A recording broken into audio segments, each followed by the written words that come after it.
Even as the world deals with a health crisis, the climate crisis is getting worse. 2020 could end up being the hottest year on record in the Arctic. The region's ice is thawing fast and the resulting waterways are under threat.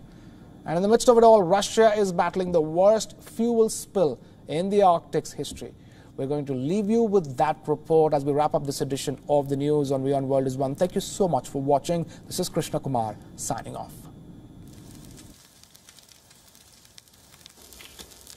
Russia is a ticking environmental time bomb. The vast Arctic nation is warming 2.5 times faster than the rest of the world. A recent Siberian heat wave has led to a spate of wildfires. Over 1 million hectares of forest land has gone up in flames. The year 2020 is on track to become the hottest in the Arctic's history. 65% of Russia is covered by permafrost, which are permanently frozen grounds for at least 2 years at a time. They are most common near the world's north and south poles. The melting Arctic ice threatens pipes and structures, and buried toxic waste which can seep into the waterways.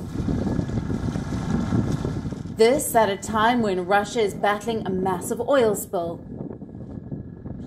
Environmentalists say it's the second worst in modern Russian history and the worst ever in the region. On the 10th of July, 21,000 tons of diesel spilled from a reservoir that collapsed. The reservoir was at a power plant in the city of Norilsk, owned by metals giant Norilsk Nickel. A spill that affected 180,000 square meters of land before going straight into the Ambernaya River. Regional officials say that despite efforts to contain the leak, it has now reached a freshwater lake that the river feeds and is a major source of water in the region.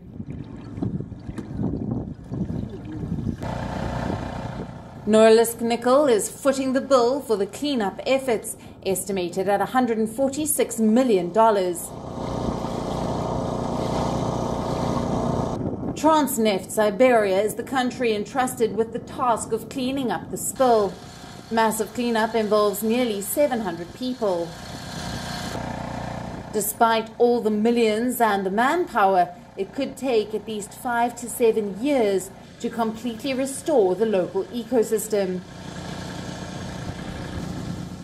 Officials on the ground say the first effects of the spill have already started showing, with dead ducks and muskrats being found.